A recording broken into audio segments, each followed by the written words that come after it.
সাহাবার মায় সাহাবাকে মারছে, তখন রসুলের দরবারে গেছে বিচার নিয়ে। তখন বলতেছে, হুজুর আমার মা আমাকে মারছে। তখন রসুল সাল্লাল্লাহু আলাইহি সাল্লাম বলতেছে, তোমার মা মারছে, আমার কোনো করার অধিকার নাই, যেহেতু তোমার মা মেরেছে। মা কত দাম! রসুল সাল্লাল্লাহু আলাইহি সাল্লাম বলতেছে, তোমার মা মারছে, আমি কোনো করার নাই। তখন সাহাবা বলতেছে, হুজুর আমার মা মারছে, আমি আপনার কাছে নালিশ দিতে আসি নাই।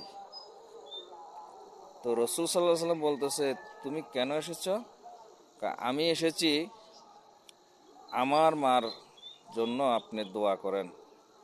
আমি জানি আপনি দোয়া করলে দোয়া কবুল হয়ে যায়। হুজুর আপনি দোয়া করেন। তখন রসুল সাল্লাল্লাহু আলাইহি সাল্লাম দোয়া করছে সাহাবার মার জন্য। তখন সাহাবা একরাম দৌড়িয়া দৌড়িয়া যাইতেছে। তখন আরেক সাহাবারা দেখতেছে, কিরে এ তো ভদ্র সাহাবা, ভাই এইভাবে দৌড় পারে কেন? তখন পিছে দিয়ে জামা টানি ধরছে।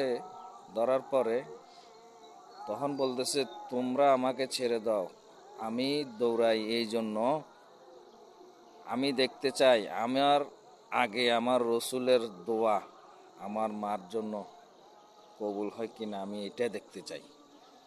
তখন দৌড়ে যায়, দেখতেছে মা সুন্দর করে গোসল করে ওযু করে বসে আছে।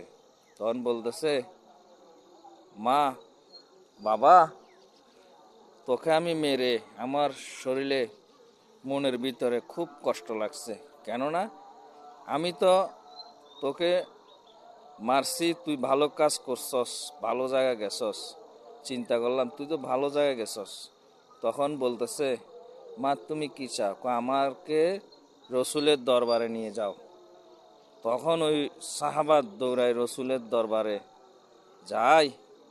তখন ওনার মা রসুলের হাতে বায়াত হই, লা ইলাহা ইল্লাল্লাহু মুহাম্মাদুর রাসূলুল্লাহ কলমা পড়ে মুসলমান হয়ে গেছে।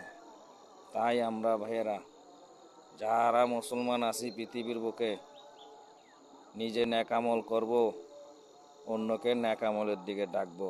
আর মা যাদের আছে সম্পদ, মাকে সেবা করি, বাবাকে সেবা করি। আমরা আল্লাহর জান্নাত যদি পাইতে চাই, ইবাদতের পাশাপাশি মাকে খেজমত করব, সেবা করব। মাকে যেন এমন কথা না বলি শব্দটা ব্যবহার হয়ে যায়। তাই আমরা এই ভিডিওটা যার কাছে যাবে নিজে শুনবো, অন্যকে জানাই দেব। অন্যকে জানাই দিলে এক একটা হাদিস সওয়াব হবে ভাই, ইনশাল্লাহ। আসসালামু আলাইকুম।